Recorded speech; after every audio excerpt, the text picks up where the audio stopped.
Howdy, boys. UFC Tampa Fight Night Covington versus Buckley took place last night, and I'm here to give my recap and opinions on it. First off, I want to start with, my God, is this card getting glazed beyond belief. I've seen so many people saying, is this the best card of the year? Best fight night of all time? That it was generational? Like, Jesus Christ, there were some good finishes, but goddamn, like, I thought Sterling and Tukos was pretty boring, wasn't crazy. Miranda and Jamie Lynn Horth wasn't good either. And there was a few others that, like, the Victor Petrino and Dustin Jacoby fight wasn't anything crazy until the KO either. I don't know why people are, like, flipping the fuck out over it. I mean, it was good, don't get me wrong. I enjoyed it. It was above average for a fight night. But best card of the year or fight night of all time is absolutely insane. But nonetheless, let's get into talking about the fight. Colby Covington versus Joaquin Buckley. Joaquin gets it done due to doctor stoppage almost at the end of round 3. Darren Magliotta called it off as he looked at Colby's eye after an exchange. Now, I'm not too opposed to the stoppage. I do think, I don't know, I'm not a doctor, so I guess I can't really bitch about it too much. But how are we going to stop Colby Covington for the cut he had on his eyelid when Irina Aldana looked like she got hacked by a fucking machete and Miktabik Oralbai looked like he had gotten into a car crash in their last fights? And they didn't get stopped. But this gets stopped? Maybe he could have lost his eyelid, but Miktabik looked like he was going to lose his eye. So, I don't know. Not a doctor. Fair stoppage, whatever. It just kind of sucks that it happened right as the fight was starting to get good. Colby looked like he was getting a little more into the fight. He started off a little, almost looked like he had some ring rust. He didn't look as sharp. I mean, he's never had great striking, but it really wasn't shining tonight. He was definitely struggling in the grappling, too. Joaquin's strength and speed and his wrestling skill was giving Colby a lot of problems. I don't think he looked as bad as some people are saying, but I think this could have been a case of Joaquin has looked so good at welterweight, and by comparison, it kind of made Colby look bad. And his striking has almost been overrated, in my opinion. Colby's striking has always been kind of trash. He relies heavily on his pressure and pace and his threat of wrestling to benefit his striking. So when he's fighting some guy who can counter wrestle efficiently and land more powerful strikes to keep him honest and keep that pace too, it definitely gave Colby some problems. Joaquin's takedown defense was fucking phenomenal. I haven't seen sprawls like that since the Iceman was in there. Colby did eventually get a takedown, but he wasn't able to do much with it. He was controlling for a minute up against the cage, doing the Dagestani thing where they like tie your feet up with their legs and reach around and grab your ankles and shit. But eventually, Joaquin was able to Derek Lewis his way up using that superior strength he has. The cut, I also wanted to mention, it came early in round 1 when Colby shot for a takedown and Joaquin threw an uppercut. And just like the knuckle of the glove glanced off of Colby's eye. And it was just, I fucking hate those type of shots that cause such serious cuts. It sucks. Right after the scramble, too, when Colby shot for the takedown and got cut, he had thought it was an eye poke, but it wasn't. I kind of did, too, because it was such a fast little exchange that you really couldn't tell what had happened until they replayed it between rounds. And honestly, the cut didn't look like it had gotten too much worse from round 2 to 3. But, like I said, not a doctor. I don't think Colby is done by any means, but I definitely don't know how much more he has really to offer in this division with all of these new contenders on the come up. I think he's going to struggle. His style is kind of outdated. Joaquin Buckley, though, looking better and better. I don't really know who I'd like to see him against next. I just want to see more of Joaquin. He looked great. I think he matches up well against a lot of the top guys.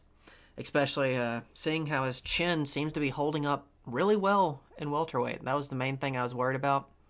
Most of the time when guys cut down a division, their chin gets worse, but I think this is a better natural weight class for Buckley. He doesn't seem to struggle to make weight. Yeah, excited to see Buckley next. Cub Swanson versus Billy Quarantillo.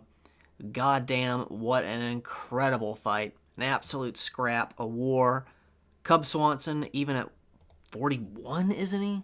Yeah, fucking 41. Still might have one of the fastest right hands in the game. His right hand is absolutely beautiful. Could not miss. It was money all night. And he lands it in the third round. All right, was it even the third round? Yeah, it was the third round. For some reason, the display on ESPN is fucking up. Yeah, third round KO. Just absolutely fucking beautiful. Awesome to watch. Undoubtedly fight of the night. Maybe Buckley and Colby steal it. I don't know. I doubt it, though. I had went with Billy. I had underestimated old Cub Swanson. I buried him before he was dead, and he proved me wrong. I cannot get over how fast he looked, dude. Holy shit. Billy's always been slow. He has that, like, marauder style, kind of like a Nate Diaz, and he just could not block or slip anything Cub was throwing. That I'd love to see a counter on how many right hands he landed and how many Billy blocked, because I don't think he blocked any. Fantastic fight. Absolutely amazing. Manuel Cap versus Bruno Silva. Holy shit, dude. Cap was turned on tonight. He looked like a savant out there. In round 1 and 2, he was in such a flow state, and he would have consistently been in it if Bruno Silva wasn't cheating at every fucking chance he got. Threw 2 nut shots in round 1, threw another in the second, and finally, thank God, got a point deducted. Shit's been pissing me off for months now with these cards, watching these refs see a fucking nut shot per round and never take a point. He also eye-poked him in round 3, and ironically enough, Manuel Cap's finish started with a nut shot that Keith Peterson was pulling his best Stevie Wonder impression and just didn't see it. And that was what he started the finishing sequence with, was a nut kick. But aside from that, goddamn, dude, he looked incredible. He was ducking and diving through punches, throwing long, excellent fucking combos. I wish we could have seen this version in the Makayev fight. He absolutely needed this to wash that stain out of the fans' memories. Bruno Silva is a tough motherfucker. I don't know how he took all those punches. Both dudes were so fucking fast, man. God damn. It's like I was watching in double speed. Incredible fight. Could rave about this for quite a while, but I feel like I'd be saying the same thing over and over. I'm interested to see who Cap will fight next. Even though it would be kind of a prospect killer matchup, I'd love to see him and Joshua Van eventually fight. Although Cap would probably have a somewhat significant size advantage. Although Cap isn't very tall, he's pretty built for flyweight. And Joshua Van looks like a midget. But yeah, goddamn. I really want to see him against some top level guys. Maybe even eventually, if he manages to get the title shot, it'd be so interesting to see him against someone like Pantoja. Although I would worry about the grappling, because I do think Pantoja is just leagues ahead of everyone in the grappling. Hell, even though I don't want it, it's a potential thing if fucking Makayev works his way back into the UFC. Hopefully they would never make a rematch between these two. But, God, man, I just wish he would have performed like that against Makayev. It would have been such a good fight. Nice to watch him hand Makayev his first loss, but sadly that's not what happened. For whatever reason, he showed up timid. This is the true version of Manuel Cap that we deserve. Victor Petrino versus Dustin Jacoby. Holy fucking shit, what an incredible finish for Dustin Jacoby. I'd went with Petrino. I don't remember what by, whether finish or decision, but goddamn was I wrong. Dustin absolutely flatlined him in round 3 with a cross as he slipped under a hook. Picture perfect, beautiful. The fight leading up to it wasn't crazy exciting. Well, there wasn't much volume to it, and they were missing a lot of their shots. But damn, that finish really made up for it. Victor Petrino looked like an absolute brick shithouse. I don't even know how he made 205. He looked 250 pounds. He looked bigger than fucking Pahea. But all that muscle didn't add up to much. Round one, I gave to Jacoby, and I gave two to Petrino. Petrino rocked Jacoby in round two, and Jacoby just outlanded Petrino in round one. And three was pretty close. It was somewhat back and forth. But yeah, fantastic finish for Jacoby. He beats the Unk 35 and up curse. Adrian Yanez versus Daniel Marcos. This was a pretty fun fight. I had went with Daniel Marcos by decision, and he gets it done by decision. Split decision, to be precise. I figured he would mix it up a little more than he did, and he did at the end of the fight, but he really wasn't able to do much in the clinch or on the ground. But I do think it definitely got him the win, him getting those takedowns in round three and getting some control time and a little bit of ground and pound. In round one, he ended up landing one of the rarest combos in MMA, a nut shot into an eye poke. Even rarer than Chris Weidman's 1-2 eye poke. Outside of the atrocious foul in round one, he did really good. He even rocked Adrian Yanez early on in round one. I think he pretty definitively won round one. Two was a lot closer, and I personally think Yanez got round two. He ended up stumbling Marcos with a straight, I think it was, early on in round two. And three, like, you could debate it. It was so back and forth. And I know a lot of people argue over whether or not how much credence you should give to control time. I think Yanez got the better on the feet in round three, but Marcus did rack up some control time. Looked good. Nothing crazy. I can't tell if he looks big for bantamweight or if Yanez looks small. I think it's Yanez looking small. He should consider... Well, I don't know. That'd be pretty hard for him to make it to flyweight. Maybe Yanez is one of those guys like Colby Covington where there's just like not a proper weight class for him, where he's a little too big for flyweight and a little too small for bantamweight. But some pretty slick striking from both guys. Grappling wasn't nothing crazy, neither did the clinch. Good win for Daniel Marcos. Michael Johnson versus Ottman Azaitar. I went with Michael Johnson by finish, and he gets it done in round two with a TKO and some brutal follow-up shots. They both did look pretty mid up until the finish, and you could definitely tell someone was going to get slept out cold, because when they were throwing, they were swinging big meaty hooks, and neither guy is known to have much of a chin anymore. One of the big reasons I went with Michael Johnson is because I think Ottman Azaitar is a little one-dimensional. He kind of is just the big meaty hooks guy. And Johnson was mixing it up well, going to the body a little bit, and he was throwing kicks in with his punches, even though I definitely think his punches are his bread and butter. His hands are a lot faster than his kicks. And yeah, he slept Ottman bad in round two. That's 3 KO losses in a row for Ottman. Probably, I don't want to say the end of his career, but he ain't reaching any highs in lightweight with now not having a chin. But yeah, good finish for Johnson. Nice to see him separate his record a little more, because he's pretty close to being 50-50 on wins and losses.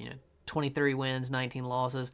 Not a good record by any means, but seeing as he's fought the murderer's row of lightweight for like 10 years now, kind of can't blame him, but everybody knows he's the most 50-50 fighter of all time, so it's good to see him get a win. I've always liked Michael Johnson. Joel Alvarez versus Drakkar Klose. Joel gets it done round one with a flying knee. He looked fantastic, as always. Hurt Drakkar in one of the first exchanges. I think it was the very first straight that he landed. Immediately stumbled Drakkar. The only real trouble Joel was in at any point was Drakkar got a good takedown, but I wouldn't even consider that trouble because Joel is so dangerous off his back with the submissions. He eventually worked his way back up to the feet, and they separated, and they went for an exchange, and Joel landed a lead right hook, I think it was, and it stumbled Drakkar. He ended up against the cage and then lowered his level. Joel threw a flying knee, landed clean, and they kind of crashed into each other, and he went for a guillotine, abandoned it, and held the choke hand there and just used his other to start battering Drakkar while he was unconscious until the ref stopped it. Great finish. Really excited to see him get into the rankings soon. Maybe this win will get him in the rankings. I don't know who's ranked 15, but if he can continue to keep making weight, I think he can get to the top 5. He's such a fucking dangerous dude. All finishes. He's got great power, good range. Obviously a dangerous submission artist. Very excited to see where he goes from here. Sean Woodson and Fernando Padilla. I'd went with Fernando Padilla, I think, by 3rd round finish. I got that shit completely wrong. Sean Woodson ends it at the end of round 1 with punches. Dude, these fuckers look terrible. They were moving in half speed from the start of the fight. For dudes that are 6 foot and thin as a rail and featherweight, they have like no movement at all. Like they should be able to take big strides, but they were like, I don't know, they were moving like fucking heavyweights out there. They looked terrible. And I guess I can't, like, Sean Woodson didn't look that bad since he got a finish, but, I mean, his fucking opponent did not look like he belonged in the UFC. Fernando Padilla has the groundedness of a newborn giraffe. Dude was falling over from leg kicks. He would throw a knee in a clinch and just slip. I don't know what was wrong with Fernando Padilla, but he just, like I said, he looked awful. And Sean didn't look that much better. Thank God for a finish. I was beginning to think there weren't going to be any finishes on this card. Miles Johns versus Felipe Lima. I'd went with Felipe Lima. I don't remember what by, but he gets it done by unanimous decision. Pretty easy for him. He was consistently a step ahead in the striking of Miles Johns and in the scrambles and the grappling. Johns did catch him once at the end of, or near the end of round 2. Like, flash knockdown. Didn't really seem to faze Lima, though. He recovered and kept the pace. Wasn't the most exciting. The pace was good, but the volume wasn't anything crazy. The scramblings were entertaining. And you did get, like, a sense of danger. Like, the two guys could put one another out. But it was just an alright fight. Lima looked really good, though. Had nice, rangy, diverse striking. And him being 26 bodes very well for him. I think he has a very high ceiling, and if he chooses the right guys throughout his career, I think he could potentially end up in possibly the top 5. I know he normally fights at bantamweight, but he is a decently big guy, and as he gets even older, he might get a little thicker, so it could potentially be harder and harder for him to get down to bantamweight. But I'm excited for his career. He looked real good. Miranda Maverick versus Jamie Lynn Horth. I pretty much blanked out for most of this fight. I just could not fucking pay attention to it. Miranda Maverick got it done by decision. I had chose her by 3rd round submission. From what I was able to actually absorb from the fight, it looked like she was struggling quite a bit with Jamie Lynn Horth's size. I didn't realize she was that big for flyweight. Quite tall. So Maverick struggled with her takedowns. Only got 2 of 9. And there wasn't much striking. What little there was kind of sloppy. A couple of submission attempts. Well, actually, no, there were none from Maverick. There was only one from Jamie Lynn Horth, and it wasn't really close. Not the most exciting fight. It was all right. And like I said, I barely paid attention to it. Davy Grant versus Ramon Taveras. This was pretty much Sean O'Malley and Chito Vera 2, but from Wish. Davy Grant treated Ramon Taveras like a punching bag. Ramon barely threw. He landed 53 strikes to Davy Grant's 139. And yeah, Davy Grant just styled on him for 3 rounds. He got partially dropped in round 2, but he threw a kick, got it caught, and punched. And so it was kind of a trip, a slip, and a knockdown. I didn't really count it as a knockdown, though. And some people were giving Taveras that round. That was literally the only thing he did in that round. Otherwise, he was just getting beat the fuck up. And that was the entire fight. I'm trying to find more to say about it. It's just kind of an ass whooping. Just a showcase that Ramon Taveras is not that good. And probably will never be that good.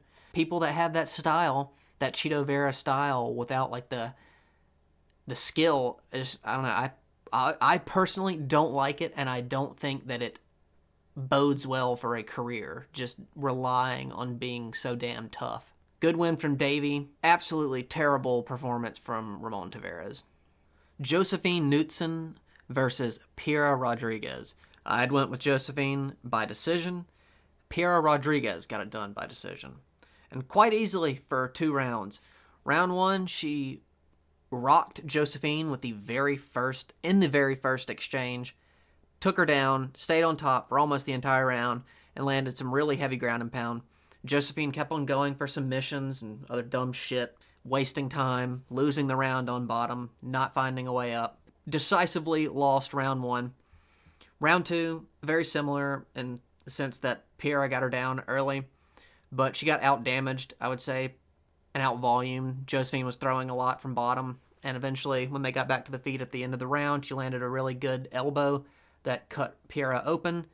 So Josephine got round 2. And then in round 3, pretty much same shit as the other 2 rounds. Piera gets her down, stays on top, and Josephine, once again, looked for stupid submissions that she could not find. She made no adjustments throughout any of the rounds to try to defend the takedowns. She would stand in boxing range or in the pocket, winging punches with someone who's obviously more powerful than her. And yeah, she just lost arguably because of IQ and terrible takedown defense. Piera Rodriguez went 8-10 for her takedowns. A person who is not known to be a wrestler. Crazy fucking stat. Yeah, stupid pick from me.